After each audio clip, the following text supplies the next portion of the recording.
Welcome to Impact OC, the only program showcasing the people and organizations shaping Orange County. With your host, Don Camber. Hello, live from the OC Talk Radio studios at UCI's Beal Applied Innovation Center. I'm OC Talk Radio Public Affairs Director Don Camber with another great guest impacting our community in a positive way. May is Water Awareness Month. Today, I welcome Santa Margarita Water District Board Member Charles Chuck Gibson. He's among 5 elected board of directors. Thank you, Chuck, for being on Impact OC. Well, it's my pleasure to be here, Don. Good to see you again after a number of years. Chuck is also a board member of the Association of California Water Agencies. Chuck, please explain to us where we are in terms of being in the midst of a drought and what that means for us water consumers. The drought can be thought of as a fog that's slowly thickening on us here in California. In the west of the United States overall, you can talk to people in various states there, and they've been in a drought for 20 years. They've been coping with it on and off, and it's the variability and the change in temperature, the variability of the precipitation and the change in temperature that really has affected the snowpack, which is our natural reservoirs that lead to us being able to have plenty of water available when we need it. So what does that mean in terms of the availability of water for us? Well, it's making us manage better. We have to tighten up on our controls of, for example, Lake Powell is, they're not releasing as much water from Lake Powell so that it can maintain a level that's adequate for hydroelectric generation. And so Lake Mead may go down a little bit, but that'll be managed as well. So there's a sort of a little minuet going on between the two major reservoirs that serve 40 million people in the western United States. Well, many years ago when we were in a drought, we were under severe restrictions. Do you see that happening again? I don't necessarily, and unless somebody panics, and I think panic is a good word, because what Governor Brown found out was an across-the-board percentage reduction in demand.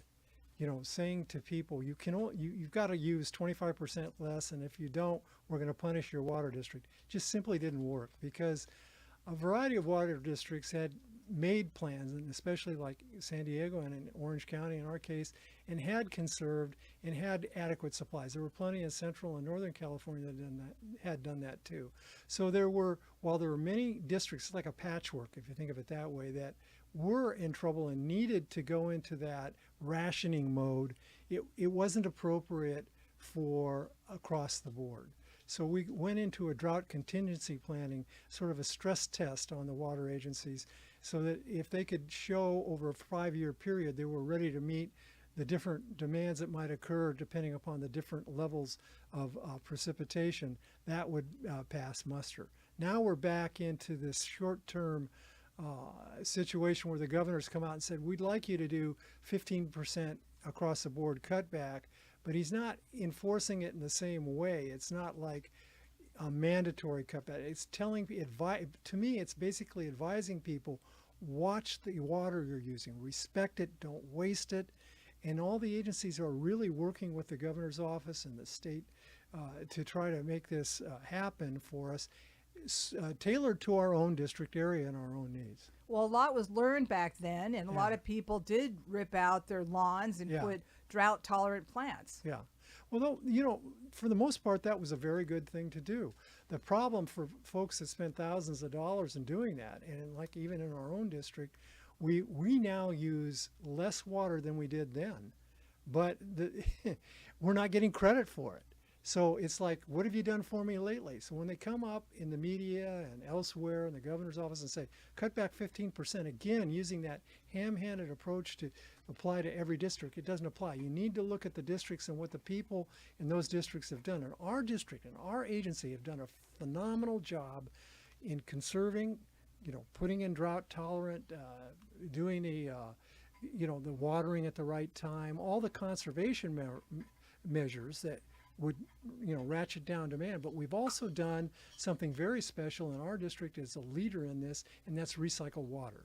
So recycling water we take the water that's imported and we reuse it again, mainly outside for outdoor irrigation. So that saves on the water. So that again accounts for more percentage reduction in water. So now, when I was first elected in 2012, I remember that one of our directors was proudly campaigning on that 17% of our overall supply was from recycled water. Today it's about 24%. And since we now have annexed the utilities from San Juan Capistrano, and they didn't have the piping, the sort of purple piping for recycle, we're going to go ahead and invest in that and bring that up to meet that level. And our goal is to recycle 100% of our wastewater. Think about that. Instead of wasting it out to the ocean, we're going to recycle it and use it outdoors, or do secondary treatment, indirect potable reuse or direct potable reuse. Elaborate. Well, okay, so indirect would be you have 6 months of time in the ground before you send it through a treatment plant or, in transit. We don't have that luxury right now because we don't have a groundwater basin like they do in North Orange County, which is essentially what they're doing. They're storing the water in the ground a period of time, then they bring it up and they do what they call reverse osmosis and some other filtration systems, and then they send it to the various water agencies or water retailers who then add a little bit, chlorine or whatever to it and then serve the water. We don't have the vast basin in the north of the county that the county does, but we have some pockets that we can recharge and then bring those up. And on ranch property in the upper part of the San Juan watershed, we're building a treatment plant that in the future, once the regulations get approved, can take that water that we recharge from secondary or tertiary treated water into the groundwater and treat it finally for drinking water. That would be direct potable reuse. So here in South County, we get a lot of our water from up north. Yeah. Explain that. Okay, so up north, we used to get a lot of water from the Delta, and that's over 450 miles away if you're just looking at the canal itself. 700 miles of system, sending about half our imported water supply down. But now because of environmental constraints in the drought, we only get 5%. So it's coming from the Colorado River, and that 250 mile away aqueduct coming in to our area. And so up until we acquired the utilities in San Juan Capistrano, all of our water for drinking now, was imported water, either from a combination of the north, which would have been the Sacramento San Joaquin rivers, right, that go through the Delta and down through the California aqueduct, or the Colorado River that comes from Colorado River water, the Colorado River aqueduct, which is managed by the Metropolitan Water District. So where are we storing it so that we have water in case we run out? Okay, so we have in the district a goal to have 6 months of storage. Right now, we have approaching 60 days worth, I think. We have one relatively small reservoir that we constructed and that we also share with our other agencies. And then we also have the Baker treatment plant that can use Irvine Lake water if it's available after storms and so forth, but gets raw water from the Colorado. So that helps stretch our water that way.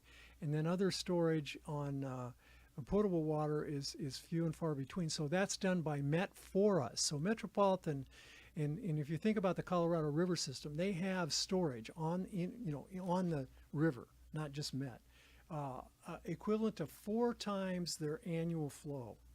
Whereas on the Sacramento San Joaquin, they've got 1/4 their annual flow and storage. So there's an imbalance in storage. We've got adequate storage on the Colorado, and we've got 2 years of supply sitting out there, that we can have in storage thanks to Met. And so we can weather this drought for another couple of years because we already have storage supplied by Met. Plus, we're working on these programs that tamp down our demand, such as using recycled water outdoors and not domestic water outdoors, right? There's a lot of talk about ocean desalination. Yeah.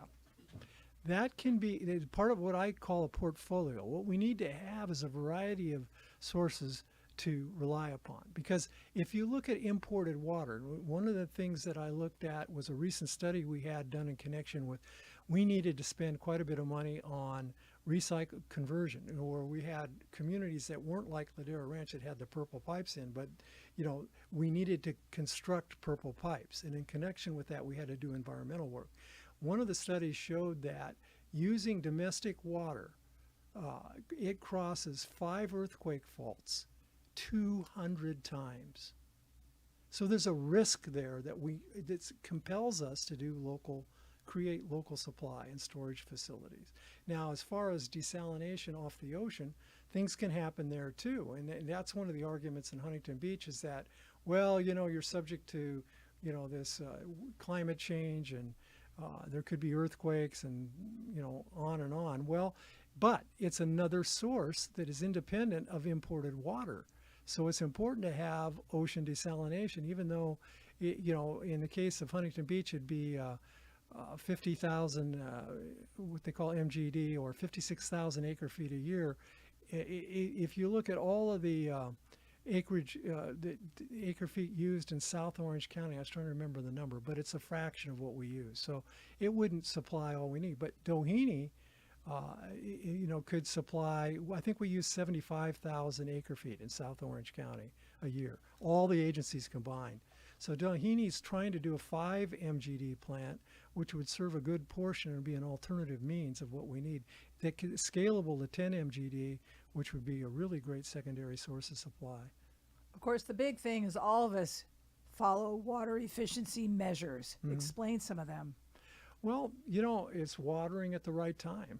It's don't water during the day when what we call evapotranspiration. In other words, the water evaporates out of the soil into the air, and you're losing the effectiveness of watering. So water in the morning hours, 6 to maybe, I think it's 6 to 8 in the morning, we prefer you to water.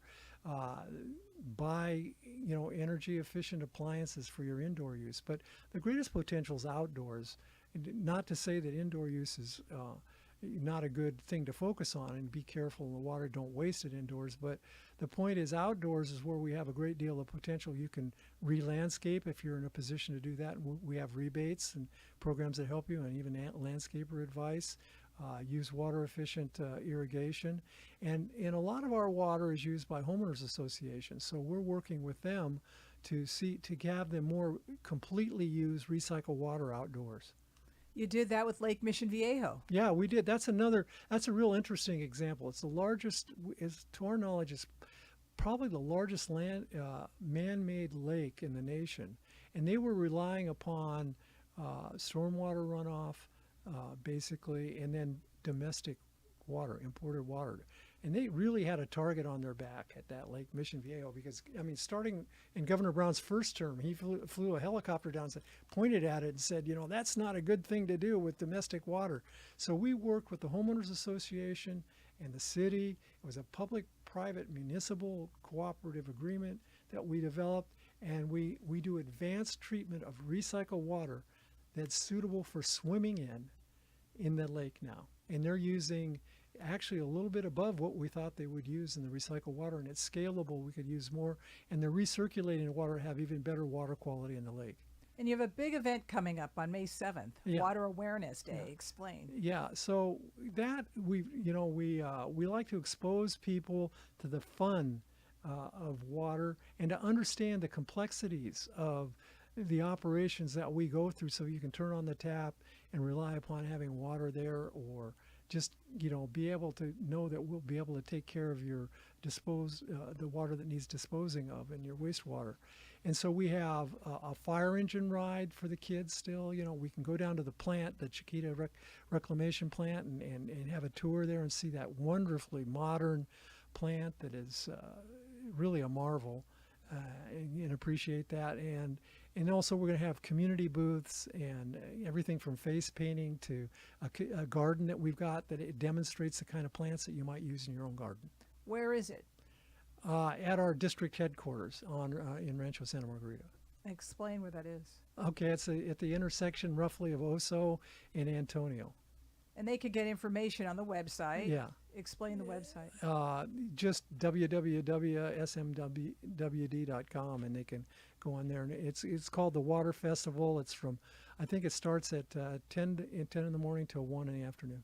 and what should people wear, especially on their feet, if you know what I mean, Oh for their yeah. tour? If you're gonna go on a tour, then you want to wear some closed shoes and whatnot. But if you're just coming up to see the various booths and exhibits that we have concerning water, and just walk around the building, enjoy the building and the grounds, you could just wear just about anything you want. But there's so much to learn from this event. Yeah, oh, absolutely. I mean, the processes involved in treating water are complex too. And so, you can learn a little bit about that, and also the wastewater treatment. We call it tertiary treatment. If you can just imagine that waste has to go through 3 different processes. And of course, the big problem at the end is you've got what they call sludge left over. What do you do with that? And right now it's going to landfills, and we are proud to say we're part of a innovative project that's looking into degrading the sludge to nothing but a chunk of ashes, and in the process creating energy. In water efficiency measures, what are people doing wrong? Oh, that's a good question. I think overwatering outdoors is the biggest thing that I'd caution against. I'm not one to talk about, take one shower or use a bucket while you're in the shower. To me, that's intrusive. I mean, all these suggestions are out there. If you want to go read about it and that's what you like to do, do it. I mean, to me, whatever you're good at doing, do. But, it seems like everybody can be conscious of what it takes to water your garden wisely and to plant the correct plants. So on May 7th, you're going to have a water awareness festival. If you're bringing little ones, they're welcome. You will have events for them on May 7th at the Santa Margarita Water District. Right. It won't be like they're bored.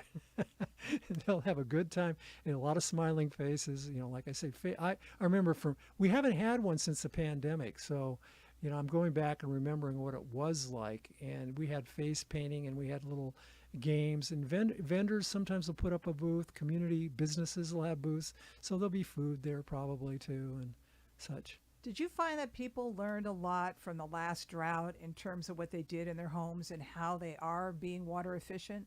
Yeah, we went since the last drought. Okay, so when we were asked to reduce, I was so proud of our district and our customers. Together we worked to meet the governor's required reduction. And I can't remember what the percentage number was right offhand, but it was double-digit reduction. Since then, and the drought was declared over, then people kind of went back, and that's called freedom, by the way. It's like what's the line between waste and freedom? I'm free to waste. No, you're not free to waste. That's not a good thing. But you should have the freedom to make choices, and so I think that's what's happened for most people. They're making choices that they wouldn't do when you say all hands on deck. We've got a drought. If you don't use less, somebody's going to go without, right? And we don't want that. We don't want people in the environment to suffer, so we're going to have to cut back temporarily, and that would be when it's called for. But if we are able to move forward with the plans that we've got and to create local supply to the extent of 30% local supply, which is one of our goals, 100% recycling of our wastewater, and 6 months of local storage capacity, we're not going to have to worry about rationing. We're going to have that freedom. Well, and you're in the planning business in terms of planning for the residents that are going to be moving into your area and the growing area. So therefore, you plan to figure out how to have the water available with your alternative water sources. Right. And so our rate structure also is set up to where, let's say you get egregious waste of water, and people, if they get up above a certain level on our tier structure, they're going to be paying a high price for that water. And again, that payment will go back into funds that we generally use for capital improvements that'll help the rest of us in the district. So. And when it comes to water taste, a lot of people buy bottled water. In a sense, you're in competition with bottled water. Tell us about the taste and if it's really necessary. That's a really great question. I have an ongoing battle at home. My wife likes to drink bottled water, and I think it's probably because of the convenience factor. I drink it, out of the refrigerator cold, and how cold the water is a real key factor. I'll just tell everybody there's a huge difference between warm water and cold water in terms of taste. So you take this water that you're being served now, it should be just fine. There'd be no differential in taste between that and some other water, except that some of the waters are designer waters that have very low TDS, okay, total dissolved solids. So they're down maybe at the 200 level or something, whereas the water you're drinking at home per million, that's parts per million of dissolved solids or salts. Whereas at home you may be getting 500, 600 dissolved salts. So you can tell a little difference in taste there. So, you know, but your water costs a penny a gallon. A penny a gallon. You know, what do you think it's costing you a gallon for the bottled water? A lot more than that. Have you ever thought to take a bottle from a bottled water company and fill it with your water and then put it next to one that was from a bottled water company and do a taste test, or have someone else do a taste test? Well, that would be a fun thing to do. I know I've read about Metropolitan, and it takes its water, and I'm not familiar with the details of the competition, but it places among the top in the nation as far as water tasting. They actually have a whole contest where they taste water throughout the nation. And I think I read where they got number one in a previous year. So, you know, again, it would be fun to do that. I think it could be something we think about for a future water festival. So are you confident there'll be enough water, at least in your district, to handle the needs, you know, in the future years? Yeah, I am, because we have a plan and program to do that, and our customers are very conscious of what they do.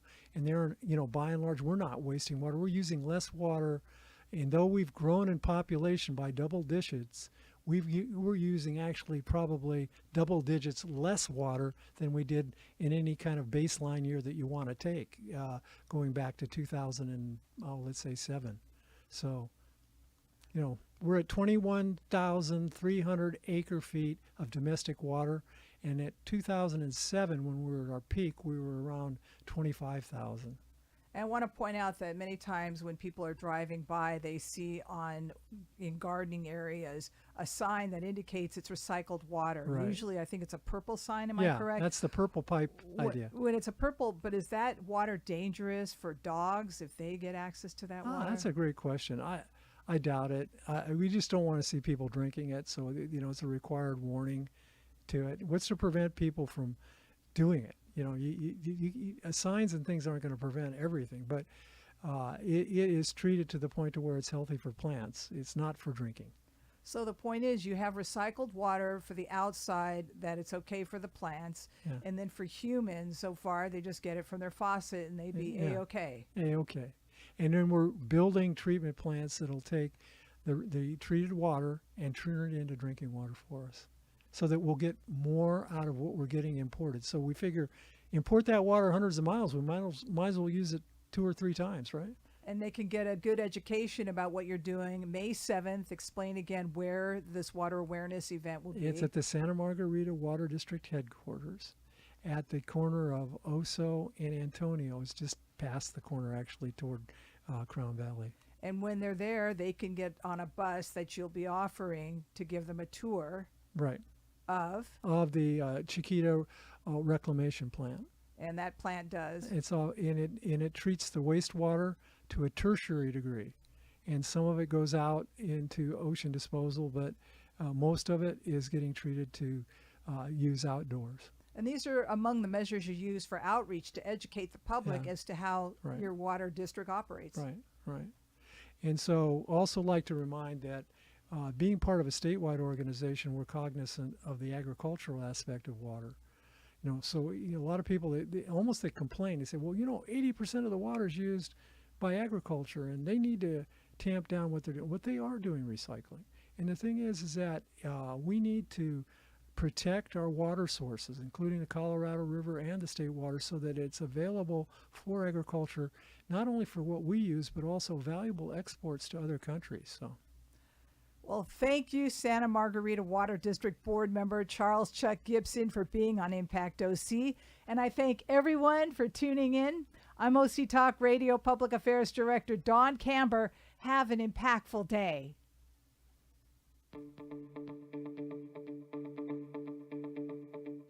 You've been listening to Impact OC, the only program showcasing the people and organizations shaping our community. Right here on Orange County's only community radio station, OC Talk Radio.